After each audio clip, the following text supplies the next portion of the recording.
isso, minha gente, sejam bem-vindos à Minecon, ou devo dizer aqui à live da Minecon. Enfim, gente, vamos ver que as missões vão funcionar. Gente, eu fiz a regra há bocado, eu sei que era não sei se tempo, ainda não foram quase nada sobre isso, agora vai ser a solução. Olha lá, gente, o jogo que eu pretendo também trazer é o Minecraft Dungeons. Hello and welcome to Minecraft Live 2021. I'm your host and chief storyteller of Mojang Studios, Lydia Winters. We have an exciting show for you today, filled with all things Minecraft. You'll vote a new mob into the game, hear what's happening in Minecraft Dungeons, learn how to design and play with your own Minecraft mob, find out the next Minecraft update, and much, much more. Seriously though, we have a packed show for you. The best part is that you get to hear everything directly from the cool humans making it, and they will give you the inside knowledge that no one outside of Mojang Studios knows, our best kept secrets, until we tell you all of them today. So let's do it!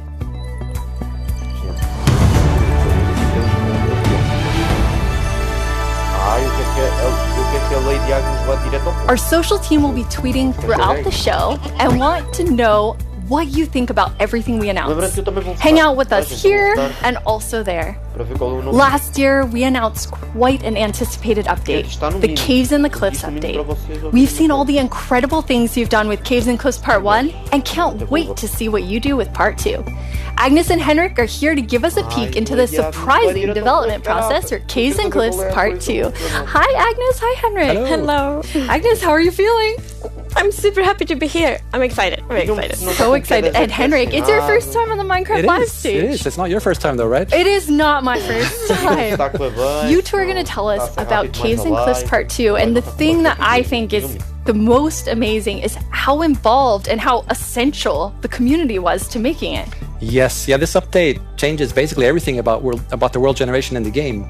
So we've added like massive mountains, massive caves, and it's been really hard to kind of balance that, because we want to add all this new cool stuff, but when people are playing the game, we also want them to be able to encounter like the old familiar stuff. So this balancing act is really hard.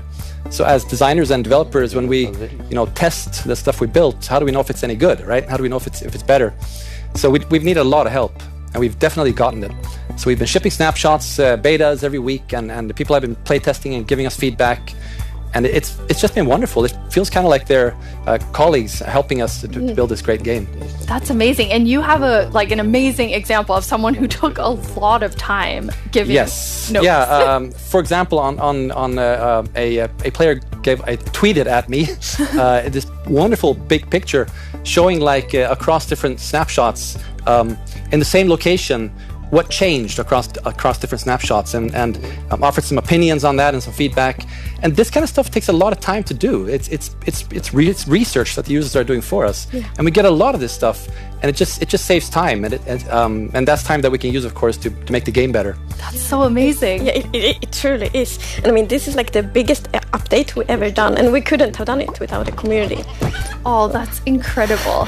And I know you were kind of nervous when you decided to split the update and tell everyone about that. Yes, I mean, it's a very big decision, and we took it together as a team. But yes, when it was time to announce it was quite scary. But we thought the best thing is just to be transparent, because as we know, Minecraft is crafted together with the community, and then it's good if we just are as honest as we possibly can. And then when we did announce it, everyone was just so caring and understanding, and it shows we have the most beautiful community. So yeah, thank you. We absolutely do. And it was so nice as a team to be able to not rush it, since this change is so big, to be able to do it properly and take the time and really do it well. So we're super thankful that we got so strong support for it. That's awesome. And I mean, sometimes during the development process, things change and you decide you want things to be bigger and better, which kind of moves them to a different timeline. And I know we have one of those today. Yeah, we do. So we have been working quite a lot on the Deep Dark, the Warden, and the Sculk Sensor. And we're so excited about this, and we know everyone is. And so got a bit bigger because we really want to do this right and do it with super high quality. But that's also the reason to that we moved it to the next update instead. And we're going to talk about the next update at the end of the show, right? So we're going to show both some new things from the Deep Dark and some other new things. So that's exciting. So we'll move the Deep Dark feature set into the next update, which will be after Caves and Cliffs Part 2. And we're going to look at that later in the show. You're going to get to see some really cool stuff from Brandon. Now, Henrik and Agnes, you two are working with an awesome team of developers, and this was like quite a technical challenge. So we have an inside look at sort of a lot that went into Caves and Cliffs Part 2. Yep, let's watch it. The best part of my job, I think it's just creating a game. I want to make people happy. In the new update, I've been primarily focusing on creating the mountains and also putting everything together in the new generation of the world. So that's the caves and the mountains and everything in between. When I started this project about a year ago, I knew almost nothing about world generation, and I learned so much. And it's really been a team effort, Java and Bedrock together. In this update, my role is to bring to life the cave part, and together with our colleague who work on the mountains, we present to you the cliffs and the caves update. One of the inspirations for the caves is the Son Dons cave systems in Vietnam, because that was one of the largest cave systems in the world. And I feel so proud of it because I came from Vietnam, and we get to use these cave systems in my country and put it into the game. So I felt so proud whenever we think about the caves. My job is to find what works slow in Minecraft and try to optimize it. The new update changes how the world looks a lot, and it also affects performance quite a lot. The best part about my job is just finding something which can give a big benefit and then just seeing how FPS improves or how frame time graph looks much better after the change. I would say the coolest part about my job is all of the wonderful colleagues that I get to work with. They really inspire me, teach me, and motivate me to be a better version of myself every day. We put in a lot of time and effort into this update, and I hope that it will inspire and excite our community. It feels like it's a whole new game. What a great team you have! The best team. And now we've been working on Caves and Cliffs Part 2. It's been so beautiful to see how everyone collaborated, like all the different roles, like Bedrock developers, Java developers, designers, artists, sound, and so on. So yeah, it's been so good. It feels like when you get a diverse group of people together in a room like that, even if it's a digital room, I guess, then and all focus on one thing like this, it feels like there's no problem you can't solve. Plus, it's fun. That's amazing. And then you add our community. They're doing bug tracking. They're just everywhere giving us notes and feedback and telling us what's working. So you add that to an amazing team, and it's really incredible. We really want actually to highlight everyone that helps us with the public bug tracker we have. So many players report bugs, and then we also have the moderators and helpers, and they help us so much with like categorizing, finding duplicates, asking for additional information, and it's extraordinarily helpful. We have a really amazing community. Now, you two have been, and actually the whole team has been just kind of sharing images and seeds as you're finding things, and you put together some really awesome worlds for us to look at. E.T.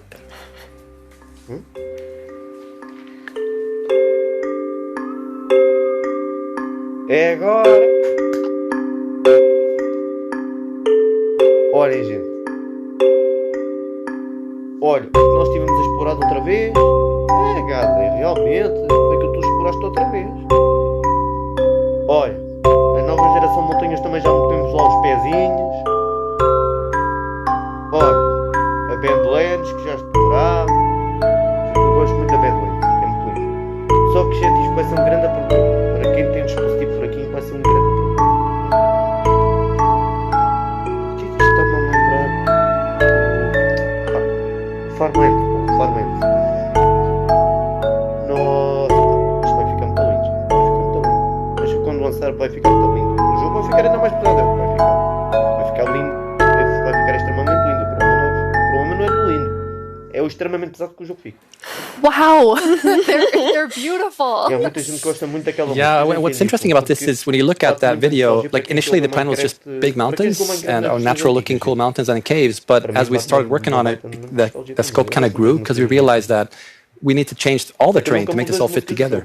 But once we started seeing that work, and it was so fun to see how the team started realizing that we're really onto something. This is going to be great. And seeing that inspiration spread and then also spread out to our community through the snapshots has been really fun. Yeah, and we have been playtesting a lot, and we couldn't stop playtesting because we get distracted we all the time. so many cool places, and I felt so inspiring. And that's what we want to do with Minecraft. We want to inspire everyone to play Minecraft in their own way, and we really feel that this new world generation inspires going on adventure, building, telling stories. So it's very exciting. That's amazing. And I mean, so you make all these changes, but then obviously we have so many players who've been playing for so long. I mean, the two of you have worlds that are like 10 years old. And I just love the approach you took to keeping everything really safe for players who have existing worlds. Yes.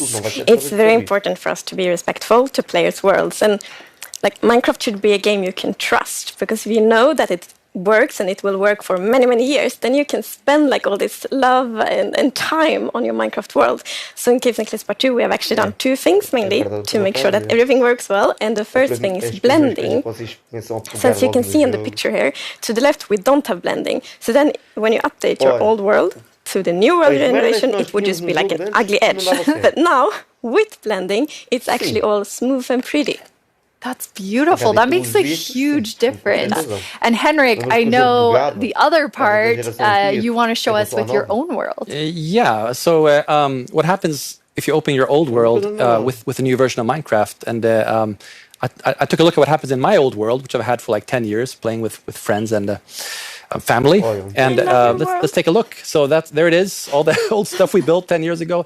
But that's what happens when you open the world in 1.18. So it basically generates new caves beneath the old areas. And the idea is to create the illusion that was there the whole time. We just didn't go there until now. And wow, look what I found. Yeah. Don't look, Henrik. There's so many spoilers there under your world. So many cool things. I was squinting, okay? Okay, good. That's the first thing I'm gonna do when I update is just digging straight down. Well, not straight down actually, but I'm gonna see what's under my base. That's so cool. I just love that it adds so much to the existing worlds that our players have. And so you're keeping them safe and adding a lot to it. And that's also an important thing. We don't want to force players to have to pick between just the new or just the old. So we want them to be able to experience both things in the same world. That's amazing. Throughout the show, we're going to have creator questions, and you two get to have the first one. All right. Will Java and Bedrock get Part 2 at the same time? Yes, the plan is to release this on Java and Bedrock at the same time, and also to ship it with what we call seed parity. And that's what does that mean? So seed is this name for the magic number that is used to determine how your whole world looks like. So every world is unique, and that's driven by this seed. And when you create a new world, it gets a randomly generated seed. But if you dig that seed up, if you really like what you see, you're like, wow, this world is wonderful, I want to share it with my friends. You can dig up that number and share it with others. And then if they open a new world with that seed, they'll see the same thing. But what's new for this update is that also works between Bedrock and Java. That's amazing. So if you create a world in Java and you think it's beautiful, you want to share it with others, anyone who opens a world with that seed, regardless of which edition they're playing, will see essentially almost exactly the same thing.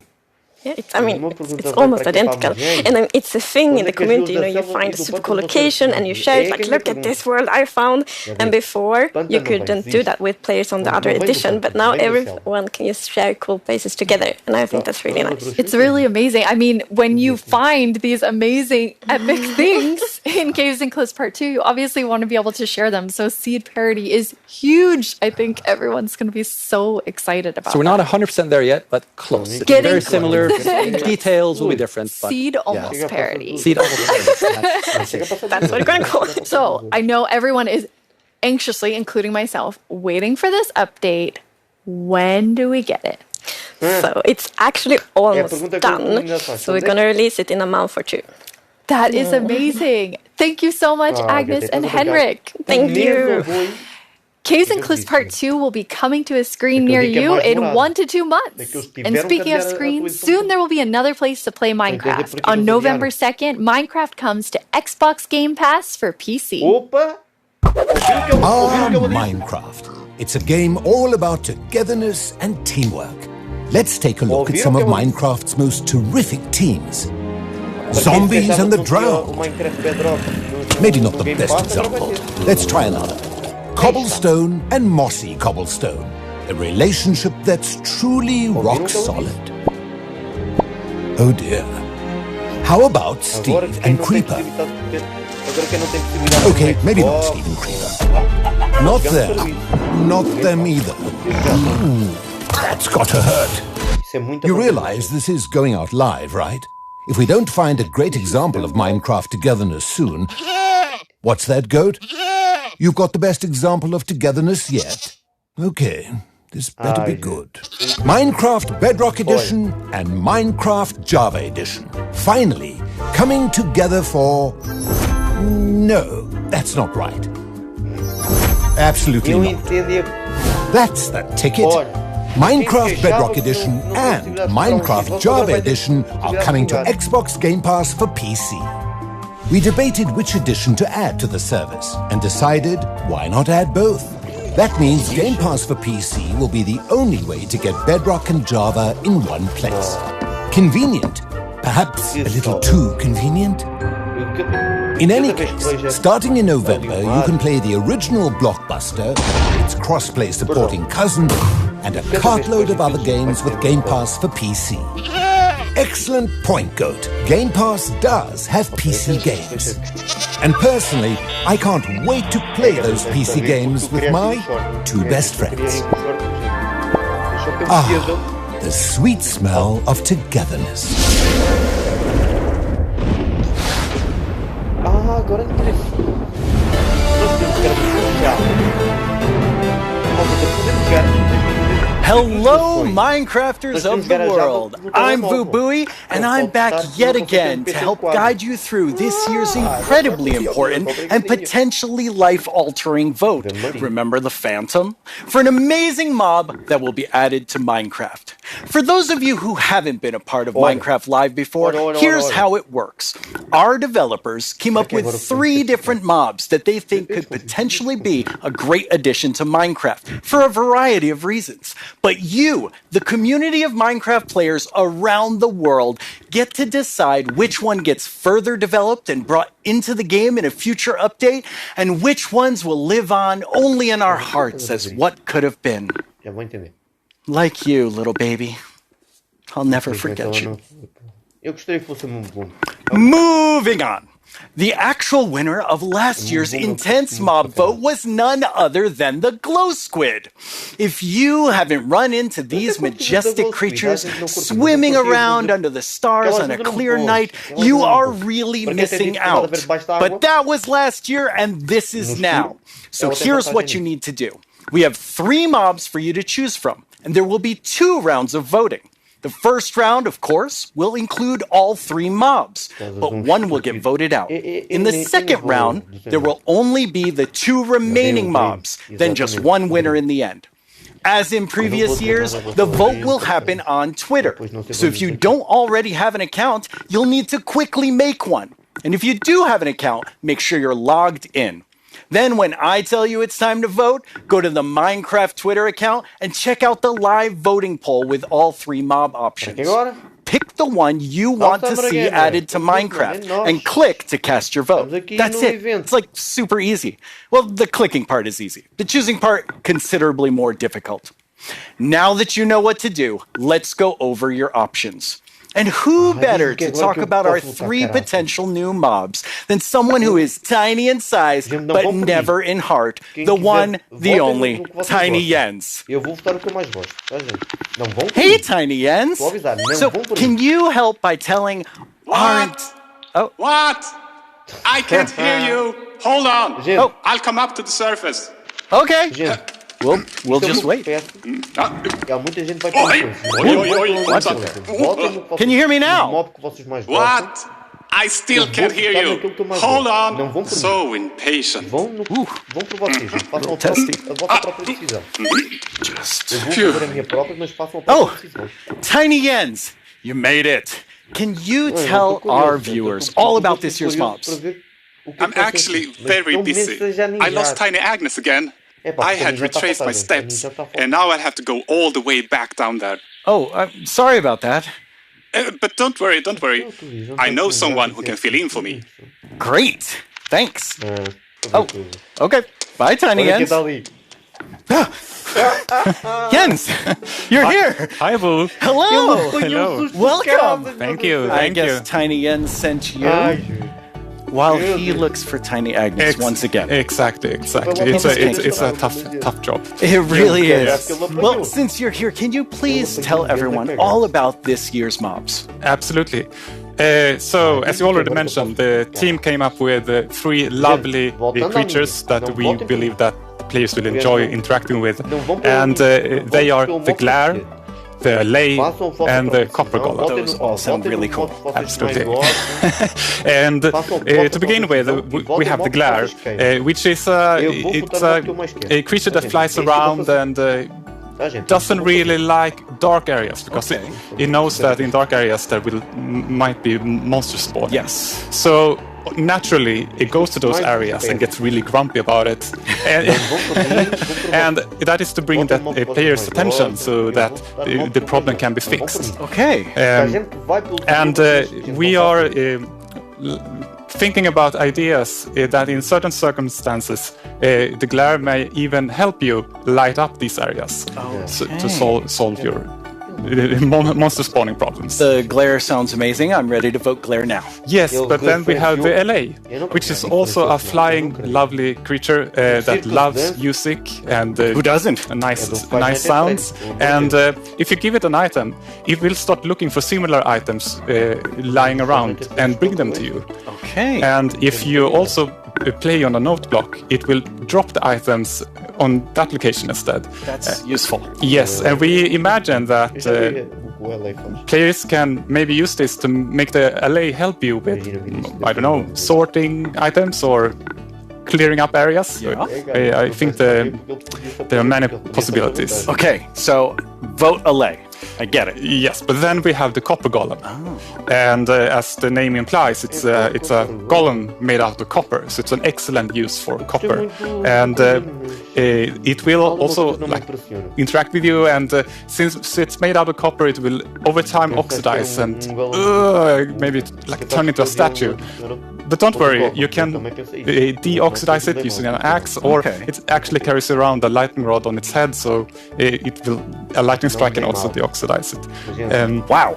In addition, it loves pressing buttons a little bit randomly, specifically copper buttons. But it randomly presses them. Yes, so that can also be used in some interesting contraptions, we believe. That's amazing. So Copper Golem, LA, Glare, all sound good. How do people choose? I think it's going to be quite difficult. But you've given them a lot to think about. So I think people will figure out what they like the most. Yes. Well, thank you so much, Jens, for coming by. I have now a creator question for you. Hola, soy el 97 de México y tengo unas preguntas para ustedes. Primera pregunta, ¿cómo deciden qué mob poner a votación cada año? Segunda pregunta, ¿cómo se le ocurre al equipo cada nuevo mob? Última pregunta, ¿se basan en los comentarios de la comunidad de fans o es inspiración del equipo? Okay, those 3 questions I think everyone wants to know the answer of. Yeah, well, ideas and inspiration can come from many places. Sometimes it just spontaneously appears when you're walking around in the park, or often like you play other games, watching movies, or playing Minecraft. And the community is also a great help. They have so many ideas and they do so many fun things. So we have a lot of ideas to work with, and we need to figure out which ones do we want to do next. And a good way of doing that is actually playing in the game and see which areas that can be improved. I lost my train of thought. There's so many different ways that these ideas come. And that's really exciting to hear. So when the community votes on a mob today, that mob is going to move forward towards being in Minecraft. Like, how finished already is that mob? Or is there a lot of work to do? Well, of course we have the big concept that we wanted to do, but once we have the mob in the game and see how it interacts with the areas and other mobs and items, that's when you kind of find the last magic little details to make it really great. I like hearing about the last magic details. Well, thanks, Jens. You've given everyone a lot to think about. All right, now you know what your options are. And if you already knew, you know a little more about them. Soon, I'll let you know when the first voting round goes live. For now, let's take a look at something pretty fantastic coming to Minecraft that you don't even have to vote on. Earlier this week, Lydia spoke with Fanny and Quinn from our awesome creator team over in Redmond to get a first look at some interesting things they've been working on. Each year, we show you some of the cool new things made by our creators for Minecraft Marketplace. This year, we're going to do that and show you how to start creating Minecraft things yourself. I finally made my first mob. Desculpa lá, gente. Espera bocadinho. HD, tu nem tens a conta do Twitter aberta.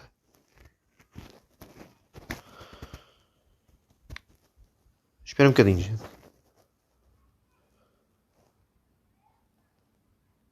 Desculpa lá estar a mostrar isto, gente. Desculpa lá estar a mostrar isto. A gente depois volta para lá. Tá, gente?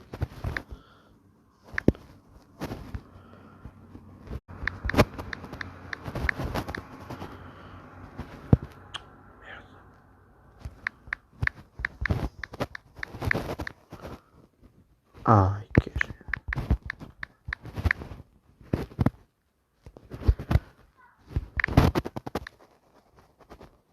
Ai, não, agora não. É 2, 3, porra, enganei-me.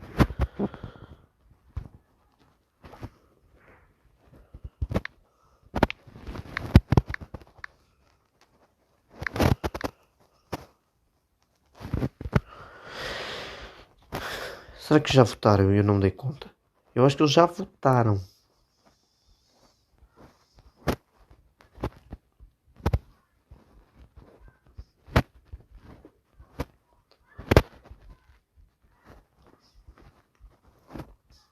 Não.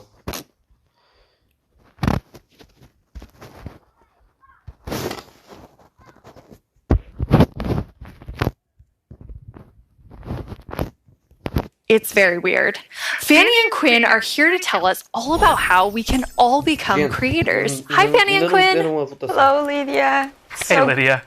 It's so great to be here, like just so exciting to talk about our creators, and what a better place to do it than surrounded by the art that they have created. I know. I walked onto the set and I was like, oh my god, those are Jollycraft skins. Those are Cupcake Brianna skins and worlds and concepts all on the wall. They are really amazing. I mean, the creativity from our creators, those names, that makes sense now. It's just mind-blowing. Before we get too far in, though, we should probably explain to everyone what is a creator. Yeah, of course. So a creator is really anybody who makes anything in Minecraft. You know, whether you're doing skins, textures, worlds, terraforming, UI, and even for me, like people that are making mods and add-ons and that kind of more developer type, those are creators too. Definitely. For me, the way that I always like to think about it is that a creator is anyone that makes something in Minecraft and then shares it with someone else. And that can be like little Mac sharing it with their friends at school, or that could be a team of creators that sell something in the marketplace. And then everything in between, right? And our mission really is to empower all of them to make whatever their imagination is telling them to do. We want to really give you all the means, documentation, tools to be able to do whatever you want to do. Yeah, it's just such a cool thing to be able to work on that everybody can be a creator. That is so cool. And Fanny, you mentioned tools. I think it's so interesting. Your team is actually building things that creators use to build things on top of. Like, what is your favorite tool that you've made? Oh God, that is such a hard question. We have so many, but I'm going to be a little bit selfish for a second and just pick one that I worked on recently. Like, as a manager, I rarely get the chance to actually write code, which I love doing.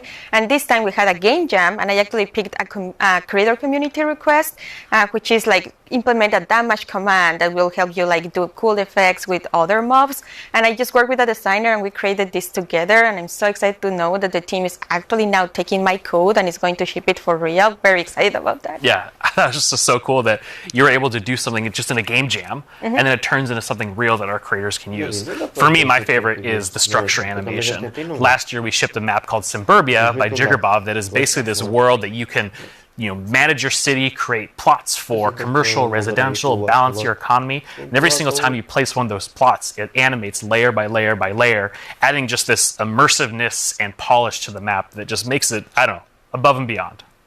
That's so cool. I mean, so many of our creators are using the innovative tools that you've made to just like expand what they're working on. And we have some awesome examples of that. Opa! Ah, não, aquilo é...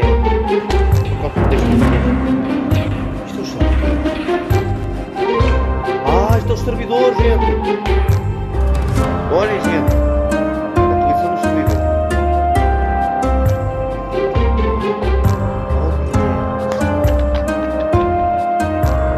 Meu Deus! Ou seja, gente, isto não é ninguém e tal. Nos queixamos também disso, gente. Sempre também não temos uma coisa dessa.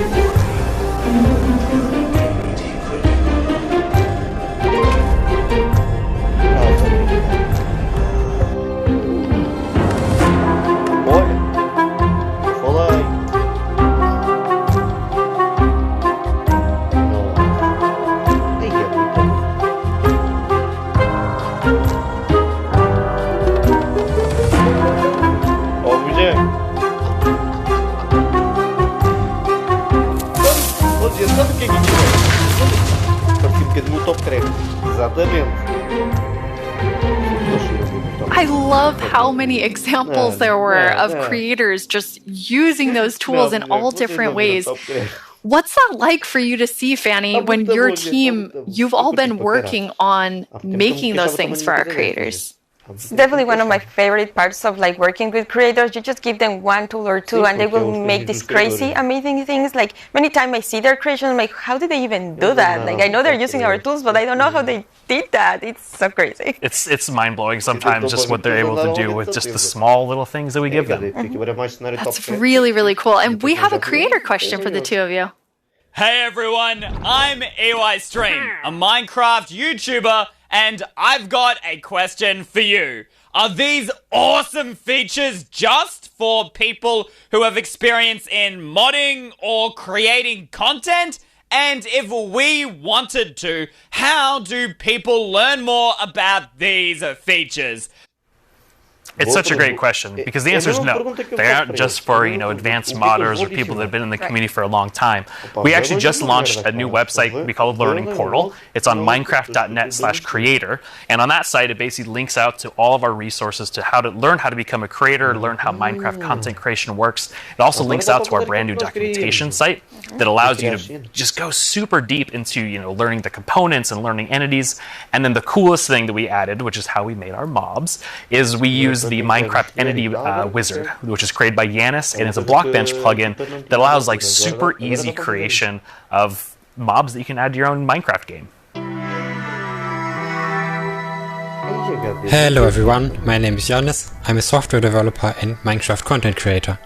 In 2017 I started to create my own 3D modeling program called Blockbench. The program is all about creating boxy, pixely models, which makes it perfect for the Minecraft art style. Today Blockbench supports many Minecraft formats, ranging from Bedrock Edition add-ons to Java Edition resource packs and mods. The program is used by Minecraft creators all around the world to create models, animations and player skins. Almost all 3D models you see on the Minecraft marketplace were made in Blockbench, and it was even used to design some of the new vanilla mobs, such as the goat and the axolotl. This summer I've collaborated with Mojang to create a new plugin for Blockbench. The plugin makes it super easy to get started with add-on creation, by generating everything you need for a custom entity in just a few clicks. I'm going to demonstrate the process by making a simple grizzly bear. To install the plugin, I'm heading to File, Plugins, Available, search for the Minecraft Entity Wizard and press Install. That brings up this handy shortcut on the start screen. Let's go! I'm going to pick a preset that looks similar to the grizzly, like this polar bear, and I'll use the same for the behavior. Okay, now the add-on is created on your computer. Now let's start customizing our model using Blockbench. For this example, because we already have a bear model, I'm just going to recolor the model. Of course, you could also change the whole model to turn it into something entirely different, like this butterfly that I made, and is based on the vanilla badge.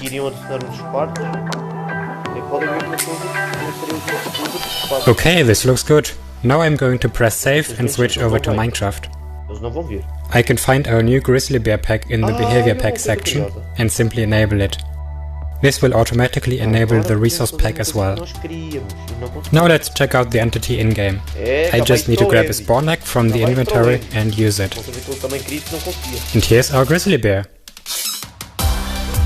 Have fun creating! It's free and works on all platforms.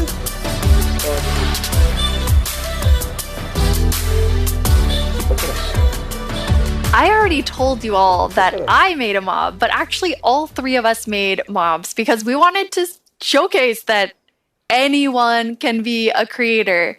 So Fanny, tell us about your adorable mob that you made. Thank you. Yes, I was so excited to know that Blockbench was a thing because I immediately thought I need to add my dogs to Minecraft. I really love them, and I was just so excited. Like Blockbench made it very easy for me to just obsess over every single detail. Like every pixel was like, does that look like my dog? And then I also modified the geometry, especially the tails, to look like the exact twist that my dogs have. I really obsessed a lot, and I was very happy, especially when I was able to add my own animation. I'm definitely not an art person, and I just made it so that it like wiggles their tail when they're sitting. I was just so happy to be able to do that. They turned out so good. I thought it was super cute that you're able to get both of them in there. Thank you. So me being kind of born in the Pacific Northwest, outdoorsy. I mean, I'm wearing flannel on the stage.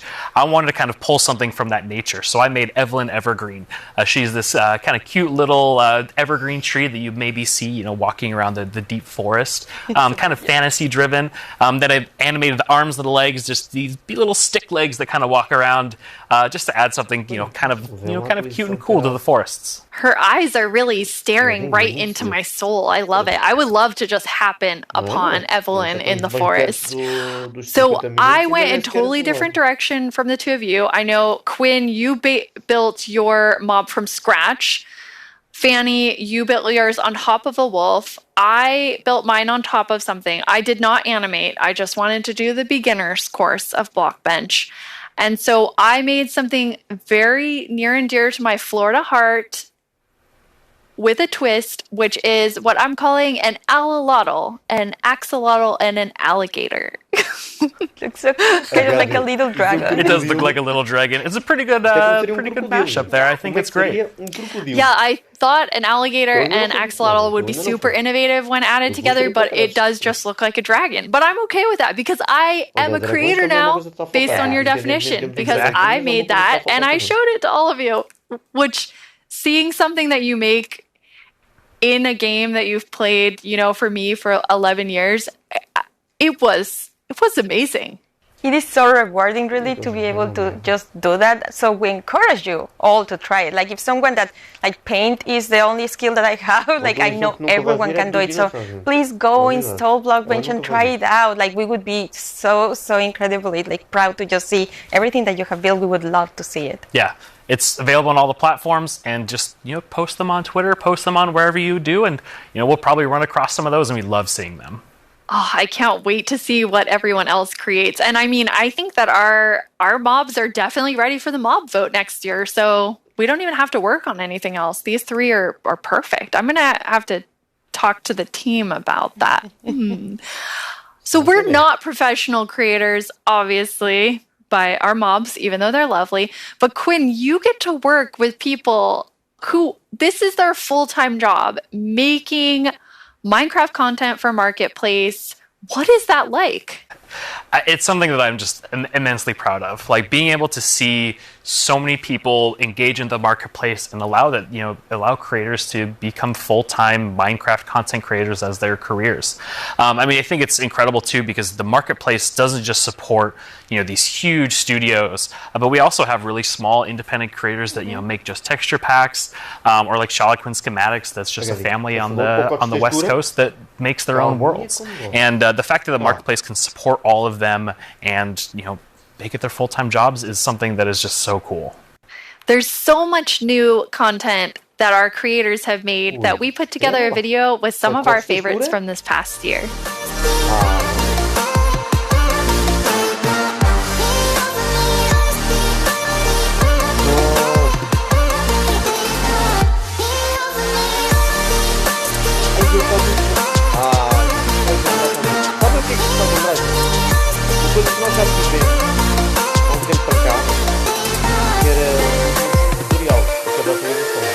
It almost feels like a dream that I'm making a living making content for the marketplace.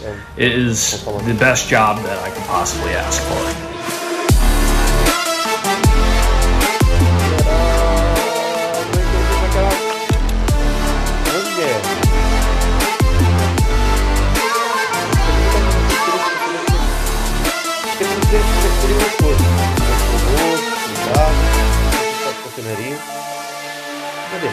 We just got to see some amazing reactions from the fans, and people love the map, and that's just so heartwarming and lovely to see, and it really does put a smile on our faces.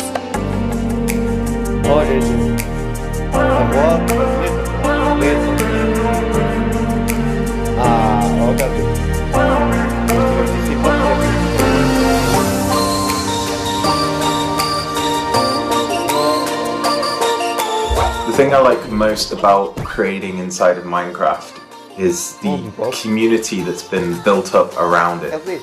There's so many amazing creative people, and it's been a privilege to be able to meet and work with so many of them.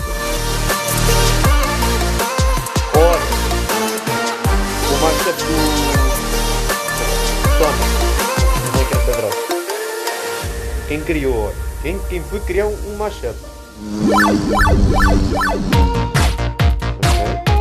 Olha, o que funciona vai passar. Não, o que funciona Oh no! Spoilers!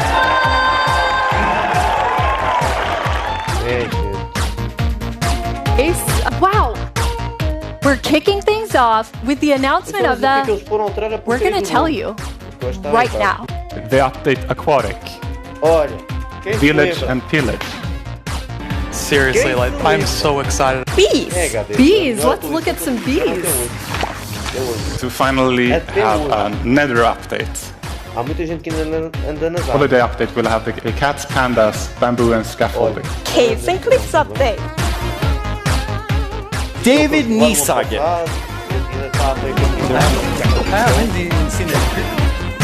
I am the one that gets to decide how difficult the bosses are.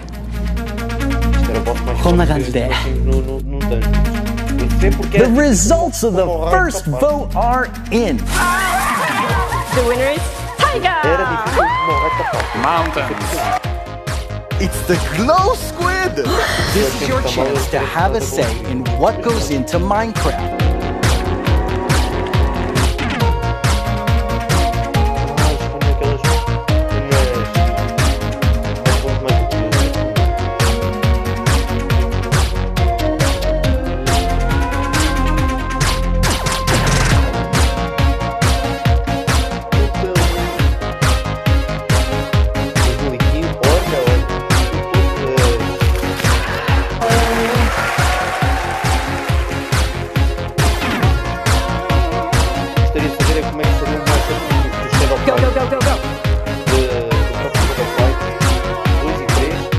What should I do now?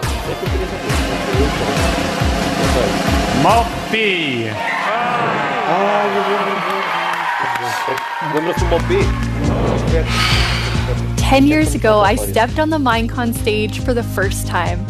I still get nervous and excited every single time I'm on this stage, but mostly I feel incredibly honored to be in front of you. I hope what you see and feel from each of us at Mojang Studios is our passion for Minecraft and our gratitude to all of you in our amazing community. Okay, now before I get even more sappy than I was, let's head over to Vu and hear more about the adorable mobs that you must pick between.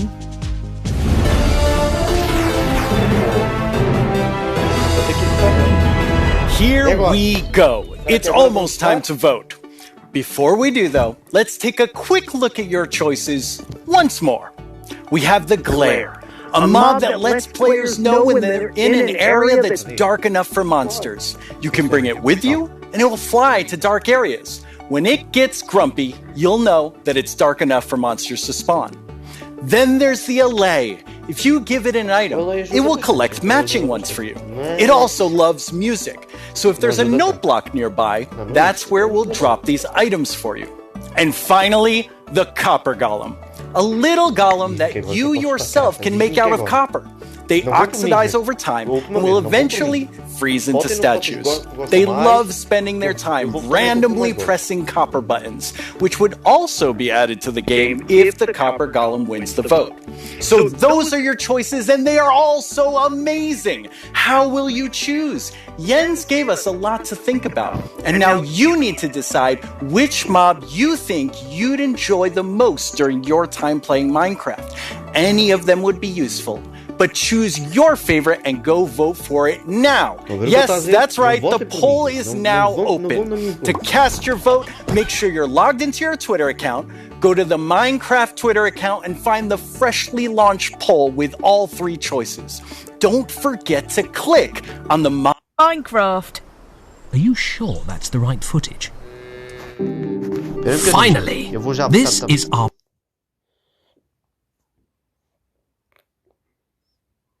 Será que eles já votaram, gente? Eu acho que eles já votaram.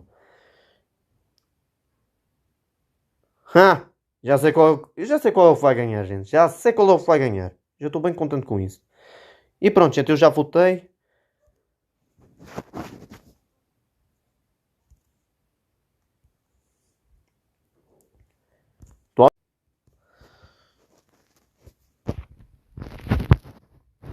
E pronto, gente, eu já voltei. Our peerless show that tells you Minecraft. Difficult to believe, but I'm the lead designer of Minecraft Dungeons, and that means that I get to decide a lot of small things and details and bring a lot of ideas to the table, so hopefully make the game a bit better. That does sound cool. Yeah. You and the Dungeons team have been working so hard recently, and you've recently had a couple of really cool releases. Yeah, it's been crazy. Team. And I did something that they never recommend you to do, but I did it anyway, and I read the reviews. And That's dangerous. Yeah, it was, but it was so positive. It was so full of excitement and love for the game, and yeah, we were so proud to see how much the community loves it. So yeah, we were very happy. And also this week we've released the Spookier Fall update, which brings back a lot of spooky modifiers to the game, gear, a new cape, a new pet, and there's my new favorite armor, which has a spoon steering in your hand. I love that one. Yeah, it's lovely. I like it so much. It's a lot of fun to stare at while you're playing, but it might distract you a little. Hopefully not too much.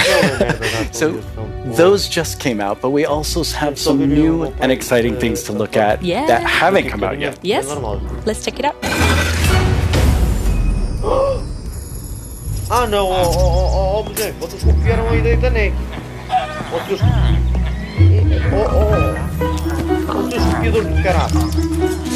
Eu não acredito que eles vão copiar a ideia. Não.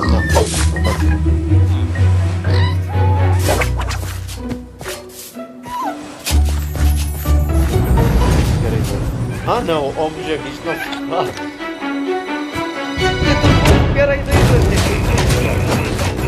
Gente, nós canecos e vai para o outro lado.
video is so exciting. Yeah, I love that trailer so much. It has so many details.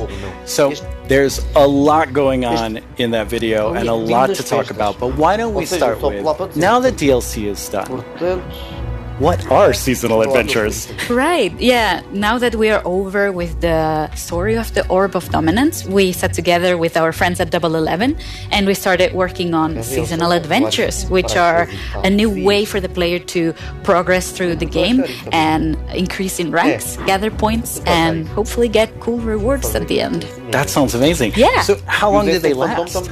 Right.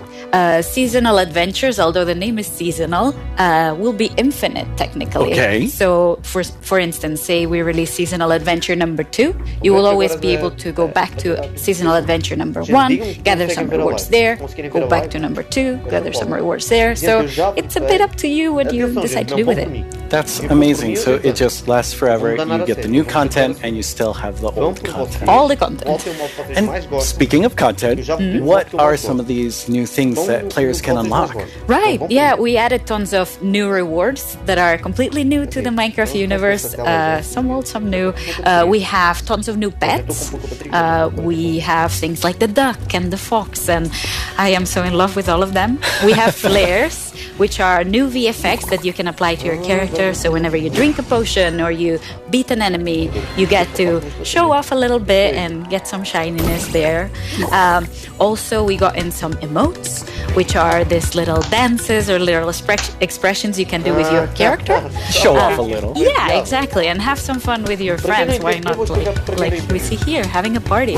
Also, we added tons of new capes, because everyone loves capes. They do.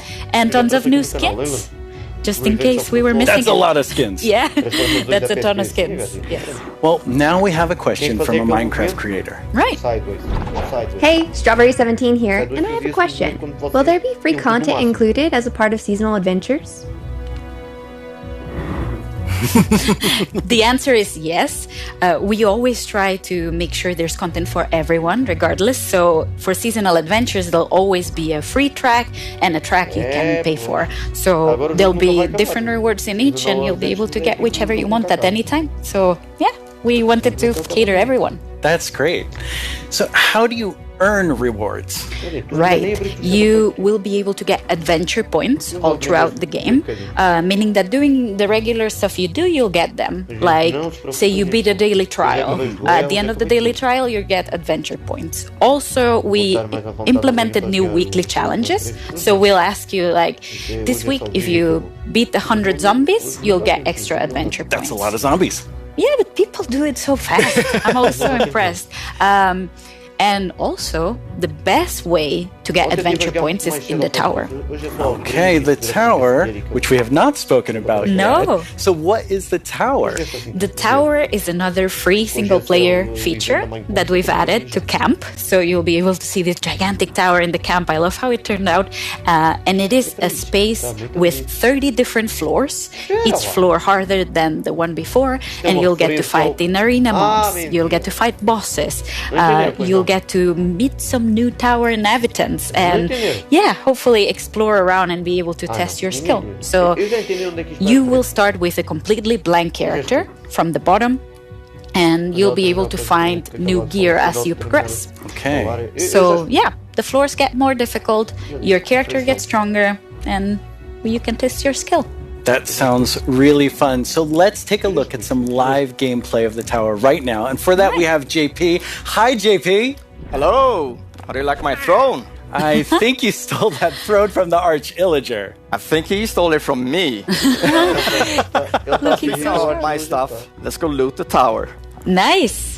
So what are we seeing here, Laura? Right, so we prepared some special floors to showcase here. So this is an example of a very early floor in the tower. So if you see, JP's tower avatar has very little amount of gear. And yeah, you'll be always have the context that you're high up in the tower, right? So cool. Yeah.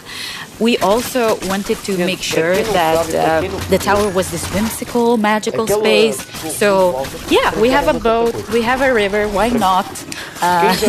So you'll be able to find a ton of magical spaces and new characters to meet. So yeah, this level is quite easy, as you can see.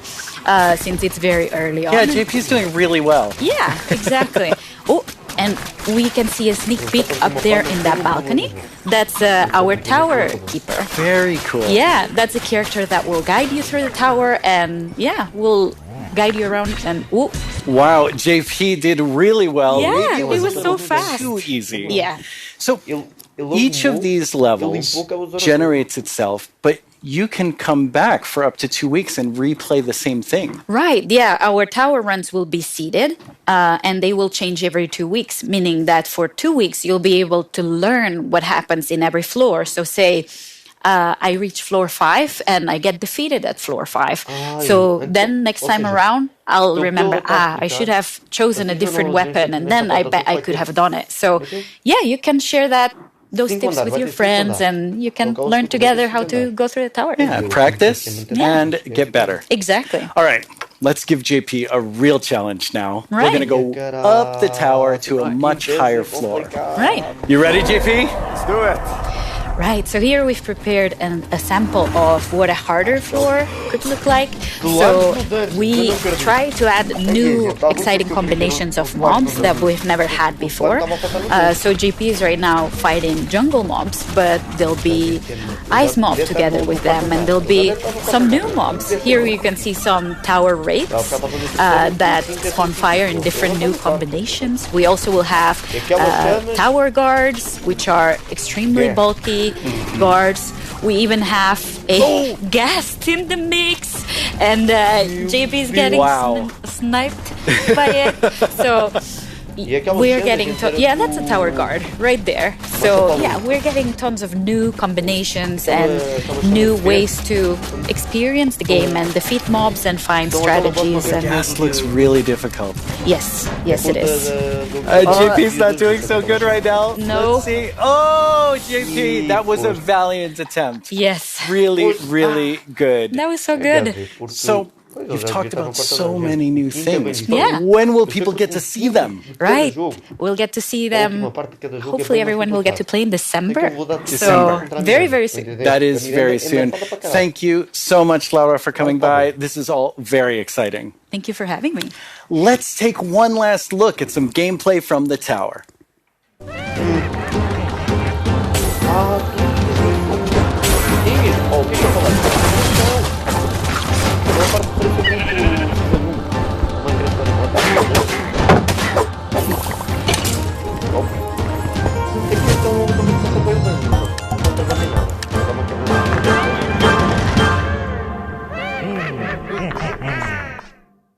Once again, our friends at Element Animation have made us something to enjoy and perhaps even sing along to, all while taking us through everything you can do right now from Caves and Cliffs Part 1.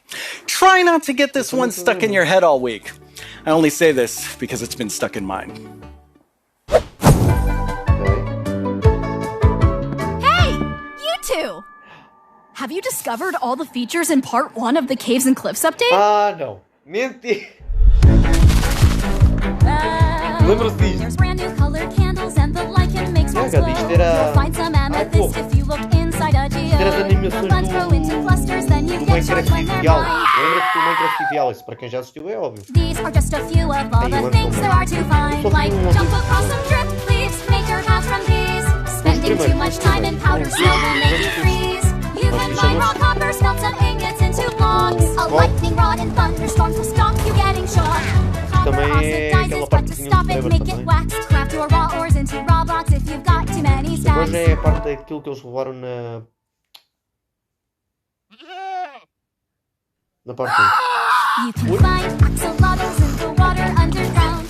Put them in your bucket, you can carry them around. There's glow squids way down here, they fill their caves with light. Make a sign using their ink, make the glow frame super bright. There's dripstone blocks and deep slate versions of the ores. There's so many things here to explore, and there's so much more.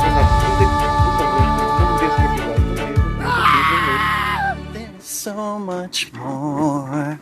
Oh, well, it's been quite the turnout for our first round of mob voting.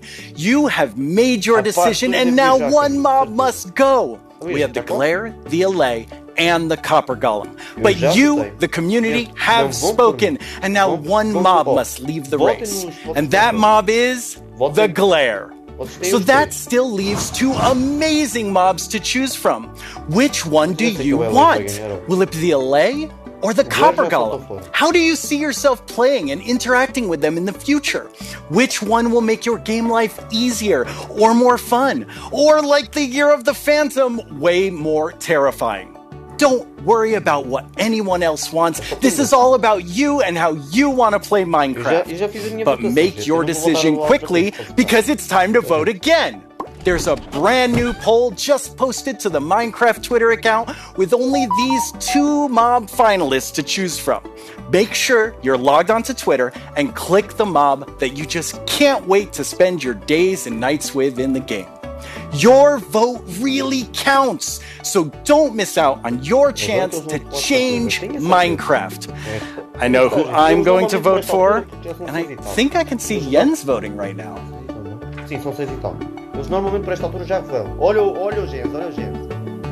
Okay, so I know this will come as a surprise to pretty much all of you, but I definitely didn't love everything about school.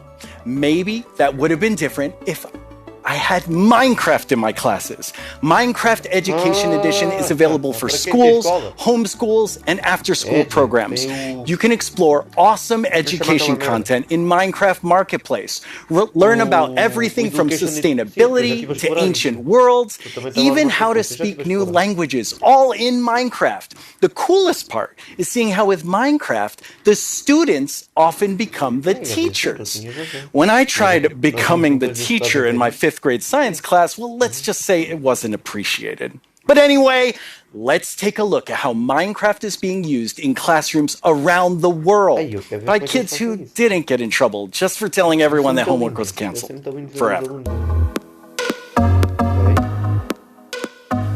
Young people all over the world are using Minecraft to explore issues that matter like social justice, climate change, and indigenous rights. We have different classes such as Braille and Sign Language. We reached out to one of our teachers who learned Braille and she taught us a thing or two. Take a look at what these girls built, a school of the future. They thought about clean energy and inclusive design. An interesting fact about our building is that we use coding to build a playground. It was very fun to make. Students in India and Malaysia translated ancient myths into Minecraft worlds. Under the guidance of my educator Kamal Ma'am, I would like to present to you an indigenous tale, Chiri and Ka, from Punjab, the land of 5 rivers. In Canada, Australia, and New Zealand, classrooms are using Minecraft to explore indigenous cultures. And they're not just building blocks, they're building super useful skills. Games like Minecraft prepare you for the future, teaching us how to work together, solve problems, and even write code. Normally in school it's like, here's this, do this, off you go. But now it's like, blank schedule, Minecraft, yes please. This summer, students imagined a greener New York City in an epic citywide esports battle. I don't know about you, but I wish I had this in school. I think I would have been all over this. Oh, absolutely. Kids in Wales designed more sustainable rugby stadiums. Teams of students built turtle habitats and wind farms. And in Slovakia, young people imagined a bee sanctuary in Minecraft. During this build, I learned that bees do this thing called swarming. We can live more sustainably, we can treat one another better, and can we all agree that learning should always be fun? Let's build a better world together. Game on!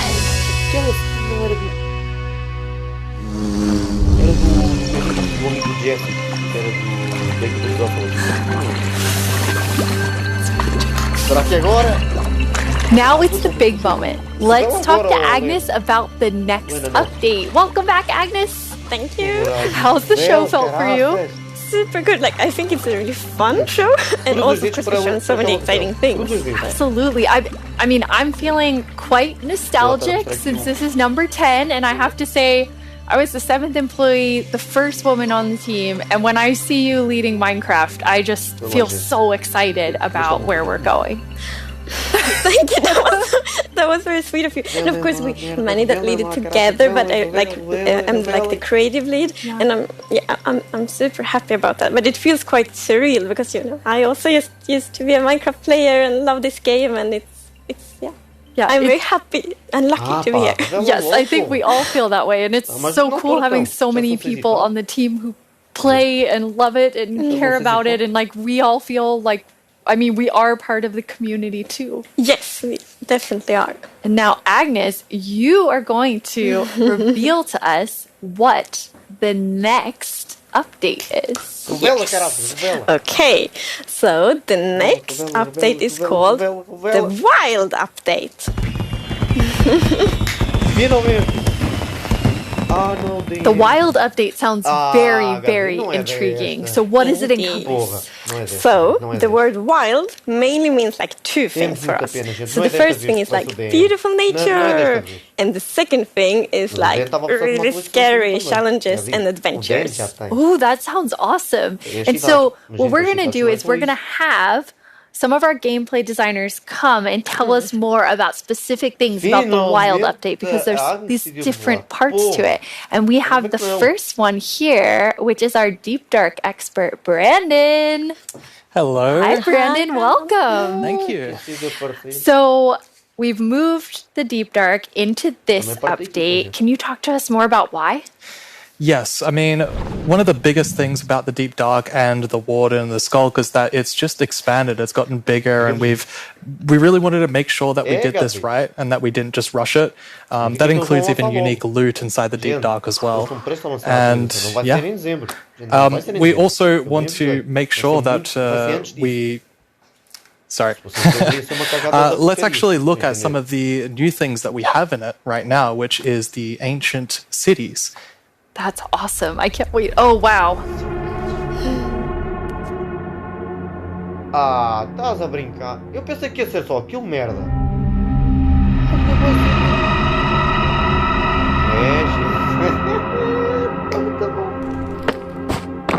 Opa, isto parece o Topcraft, desculpa.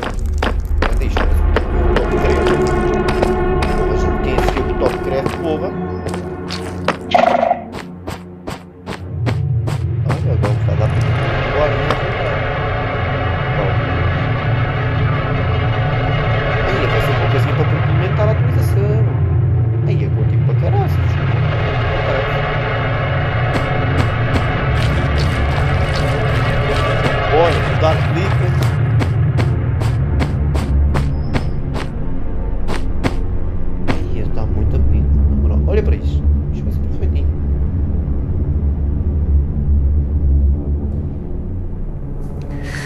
Wow, it's like both beautiful and terrifying at the same time. Like I have so many emotions when I look at that Deep Dark biome. Yes, I mean, we really didn't want the Deep Dark biome to just be, caves or just skulks spread around. We wanted to add a bit more mystery to it.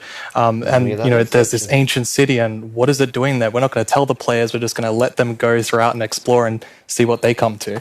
And there's even this, ancient structure in the middle of every single city, and it's got something interesting about it that you're going to have to explore in game. It's really cool. I like it feels like a place you want to explore. Yes, I love that it really deepens the mystery of Minecraft. Like Minecraft is all about player stories, and Deep Dark definitely inspires just storytelling, I think. That's so cool. And so last year you showed us the Skulk sensor, but I know you've been working on a little Skulk family. It's a Skulk family. Maybe they're not so cute. Not so friendly, no. Yeah, last year we focused a lot on the Skulk sensor, but since then we've kind of been trying to figure out what do all the different blocks in the Skulk family do. And one of them actually is something called a Skulk catalyst. And the main thing about the Skulk catalyst is it's actually what causes the Skulk to spread. As you can see here, whenever a mob dies, such as a zombie, near the skulk catalyst, it actually spreads its skulk underneath it. And the amount is based on how much XP that zombie would have dropped. Wow. So, the deep dark is kind of overgrown with all these skulk blocks, so that means that lots of mobs must have died there? Quite a lot, yes. Make it less scary. Oh, and as you can see here, when you mine some of the skulk blocks, you actually get enchanting points. Yes, and of course, if you still want to get some of the blocks for decoration or something, you can just use a silk touch. And then we have the Skulk Shrieker. So when this block is activated, it's going to give that really scary shriek sound that you heard now. And it also gives this darkness effect, so it's like pulsating darkness. Não se vê nadinha. You can even see now when you're sneaking and you step on a skulk sensor, even sneaking it will activate. Wow, okay, definitely not a friendly family. No. And I will say to our younger viewers, in a minute we're going to show you a clip that's a little scarier, but I mean, Brandon, those have so many things that players can do with them. Like, what do you imagine them doing? I think the Skull Catalyst is going to be really interesting because, when you could create a mob farm with through the tech community. Usually when a mob dies, it doesn't drop XP unless you, the player, actually kills it. So with this, you might be able to create some sort of XP farm. Ooh. There's lots of opportunities.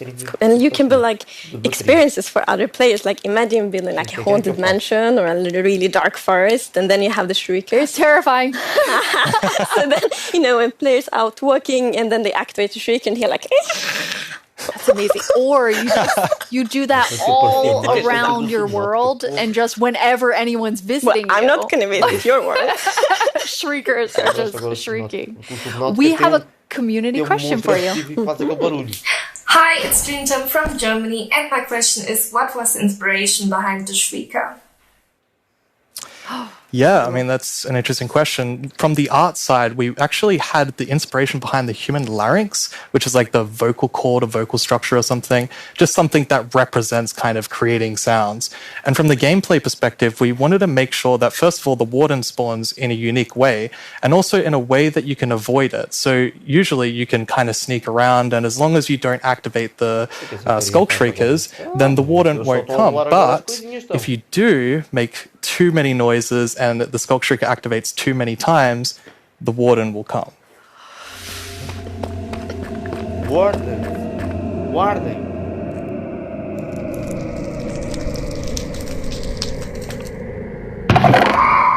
Uh-oh. Merda. Ah, já sei para que aquela merda serve.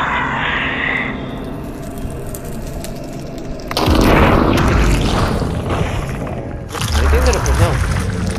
Entenderam para que serve esta merda?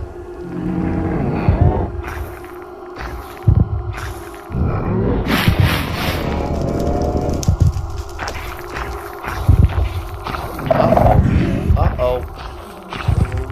Não. Sai da merda. E agora que não vai dar nenhuma coisa.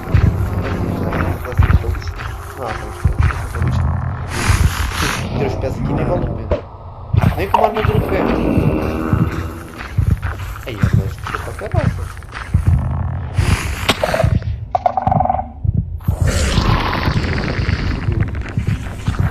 Estou a dar a dizer o...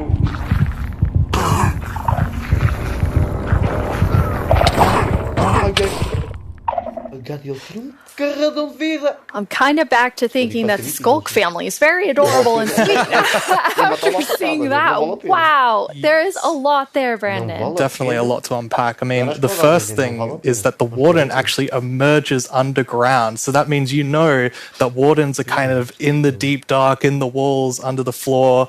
And it also has developed a sense of smell. So, of course, you can sneak around and try to be, quiet and not to get detected. But unfortunately, the warden's still going to be able to sniff you out and find where you are. And if it sniffs you while you're really close by, then it's going to start noticing you. Wait, so basically the warden is like smell that? It's happening. And just like going for the Pretty players. much, yes. It's not going to be fun for you. No, and I love that we're adding that sneaking gameplay, because we haven't really had that before. So, you know, you are in the deep dark, everything's super dark, and you're sneaking, trying to find the treasures, trying to avoid the warden. I think there's something really exciting with that. It's really, really cool. I mean, I think you have definitely upped the terrifying level, Brandon, and I just love how much you've expanded the deep dark to feel it's so immersive. Yes, definitely. It's really amazing. Thank you so much for joining us and scaring us half to death. No worries, that's my job. He's our expert. Like, if you want to do something scary, it's like, Brandon. Thanks, Brandon. Thank you so much, Brandon. So, Agnes, the deep dark is one part, this sort of very adventurous side of the Wild update, which the name is starting to really become clear after talking to Brandon. And then the other part you said is really this more of that beauty and, you know, the atmosphere of Minecraft. Yes, so we want to like celebrate the wilderness of Minecraft. And one thing we want to focus on is immersion. So when you play Minecraft, we really want you to feel that you're inside the Minecraft world. Actually, like we are now. So beautiful. And we also want to focus or have focused on biome diversity. So we want to find like a unique identity for different biomes. For example, the birch forest, as you can see in this beautiful concept art. So in the birch forest, we want it to be like light and peaceful, and the sun reaches the ground, the trees are taller, and the flowers, things like that. It's really beautiful. It looks very Swedish in the birch forest. That's true. That's actually a very Swedish forest. Yeah. It's gorgeous. And then you have, so you want to add more atmosphere to the different biomes, but there's one biome that you want, I mean, I would say you're giving it quite an overhaul. It's getting a lot more in the Wild update. Yes, that's true, and that's the swamp. Oh, our art team is just so amazing. It's such a beautiful concept art, and as you can see here, the atmosphere is really different from the birch forest as well. It really is. It's amazing. So we have another one of our gameplay designers here and our swamp expert, Corey. Welcome, Corey. Hi, Corey. Hey, it's absolutely wild to be here. Oh no, Corey. The puns are so quick to start. It's Corey after all. Yeah, it's very on brand. So you're going to tell us about all of the, I mean, there's a lot of exciting things coming to the swamp. So what are we getting? Yes, there are a lot of awesome things coming. The first of which is the boat with the chest in it. Olha, música de... Finalmente nos já decidiram onde isso não era merda. Finalmente.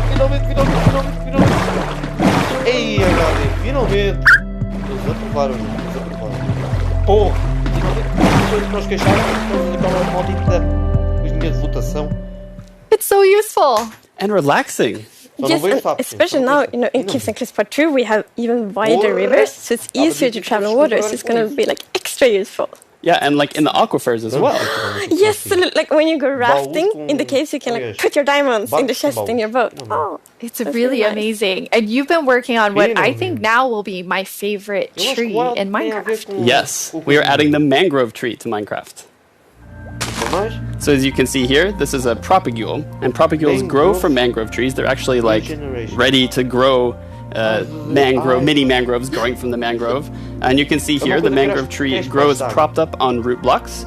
It has vines hanging down from the leaves. The propagules are actually growing underneath the leaves. They actually grow from the leaves themselves. And I really like how the propagules are looking here. And okay, I'm just gonna nerd out on propagules for a minute. Okay, so in real life, the propagules grow, like I said, from the mangrove tree. And then when they fall into the water, or like let's say they fall into water, they can float for up to a year before they plant themselves in the like water underneath the water or on land, wherever they happen to land. And mangrove trees themselves are actually amazing for like local ecosystems, fighting climate change, for local communities. They're just super trees, and I'm really excited that we're adding them to Minecraft. That's awesome. And this is the first sapling that you can plant underwater. Yeah, you can plant it underwater and on land as well. That's so cool. When you first showed me the mangroves and you talked about your favorite thing, the propagules, I actually remember playing in mangroves in Florida, and we would use them to like write in the sand because they're super cool. That's adorable. So seeing them in Minecraft is just so exciting. And of course, where there's a new tree, there must be a new wood type. Yes, the mangroves do come with a new wood type. And like always when we add a new tree, we are so happy. Like we get so many questions from the community like, will there be a new wood type? and therefore we're so happy that we were able to add a new wood type for the mangroves. And look at it, I think it's really pretty. And you also don't see like all the blocks here. It's gonna be like a full set for the wood types. It's gonna be like doors and trapdoors and so on. That's gorgeous. I love it. I'm very excited about mangoes, but I just need to mention another thing.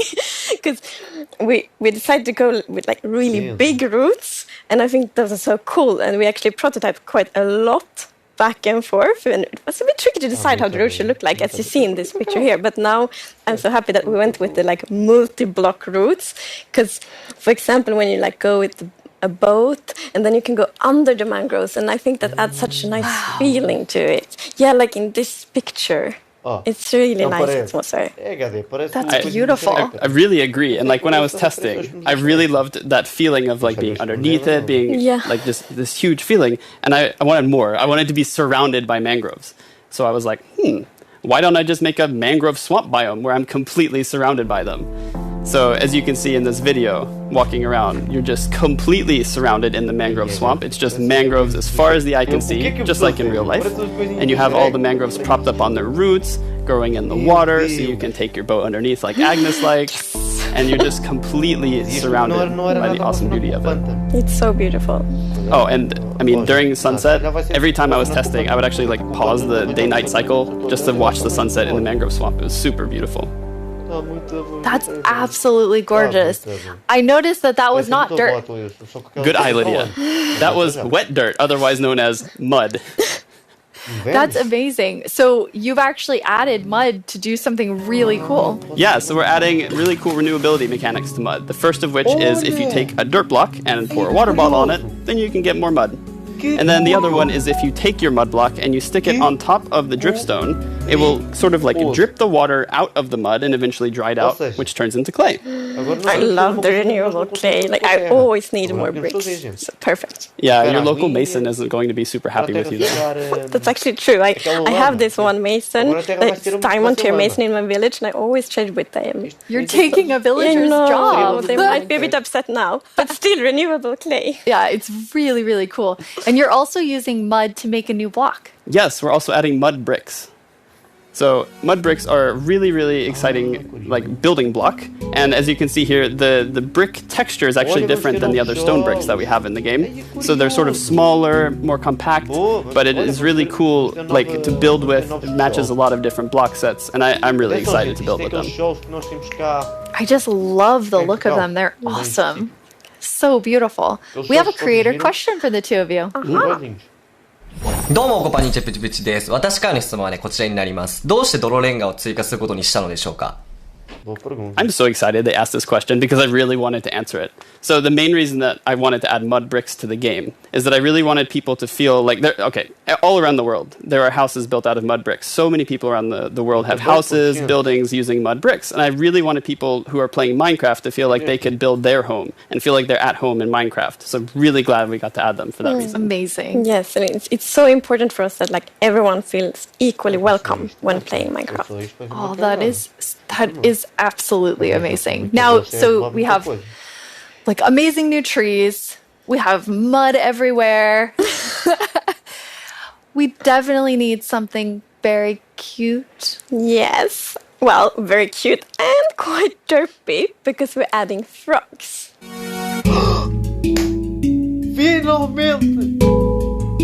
Finalmente, Mojang!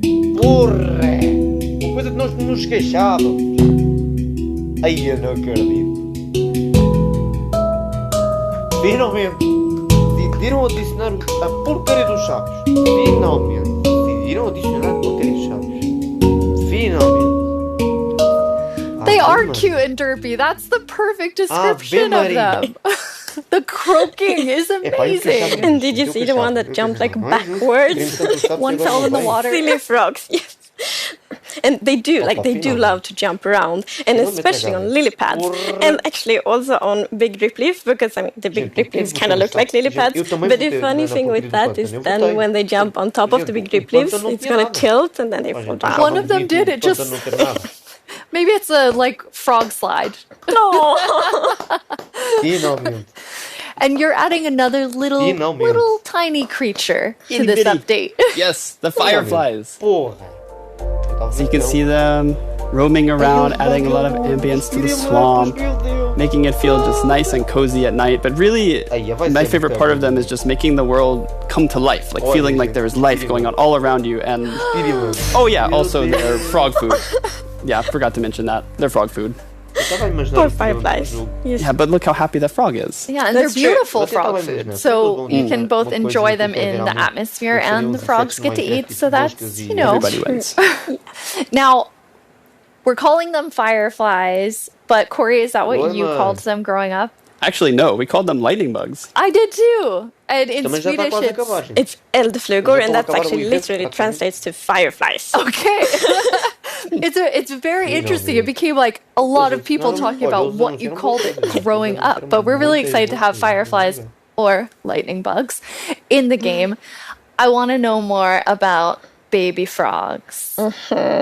Yes, so all baby mobs in Minecraft are just tiny versions of the grown-ups, but with frogs we're actually adding tadpoles. Onde eles revelam as novas coisas do Minecraft. Olha os girinhos. Os girinhos. Meu Deus. Gade, agora o pântano vai ter atualização, vai. Once again, you deliver on the promise of cute and derpy with the tadpoles. We do. Yes, and you can pick them up in a bucket.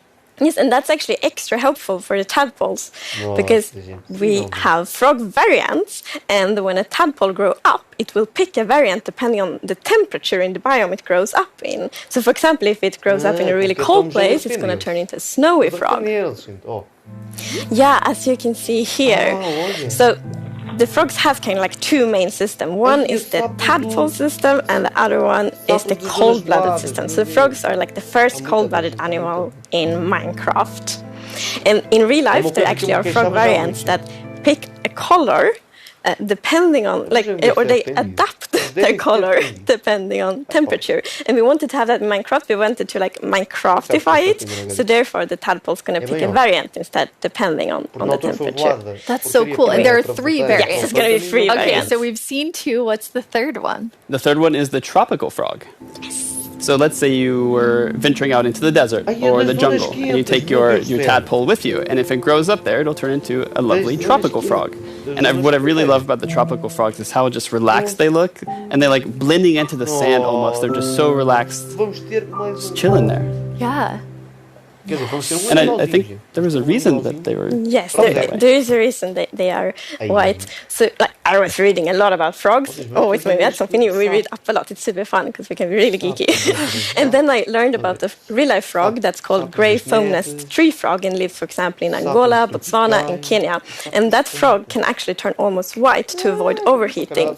So that's the inspiration for the tropical frog in Minecraft. I love all 3 of them. And you didn't. So you have these different color variations, but you also have something else special about the frogs. Yes, so each frog variant is going to have something unique that will be useful for the players. But we actually don't even know what that is yet, because we are working on the frogs right now. That is so cool. So Corey, which frog is your favorite? Oh, it's got to be the snowy frog. They look so cozy. Ooh, I'm tropical frog. I'm very interested to see which one the community loves the most. I love them all of them. Yeah, exactly. Thank you so much for joining us, Corey, and taking us into a deep dive of all really cool swamp things. Yeah, happy to be here. Thank you, Corey. Thank you, Corey. I'm just going to hop on out of here. Bye, Corey. So many puns. I like that, though. This is quite an awesome update. And I mean, I really see the name for the Wild update. You get a bit of everything in it. Yes, and I love the contrast. Yeah, as you can see in this pretty concept art, it's really that beautiful nature and the super terrifying deep dark. And I love that contrast between these 2 things. It's absolutely amazing. Well, we're getting close to the end of the show. And as always, the time has flown by. and a lot has happened during this show. So let's look back at some of the biggest announcements, and then we will reveal the winning mob. Olha, estão vendo? Ainda bem caminho. E para quem também quiser pegar as instruções, para quem quiser criar o seu próprio mob, tem que os não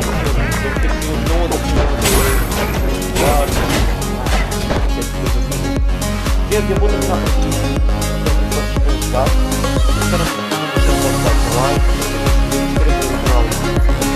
Para receberem todas as notificações e vamos tentar bater a meta dos 290 inscritos aqui no canal. Peço só, ajudem-me a tentar bater a meta dos 290 inscritos aqui no canal. Bora lá tentar. E então isso sim, minha gente. Convosco é o vosso HD Heroes, em 34 e fui. Tchau, pessoal, estamos juntos e fui. Fica bem, fica com Deus e fui. Fica bem, gente, fiquem bem. E espero que tenham gostado da live que aconteceu aqui da live da Minecon. E fui.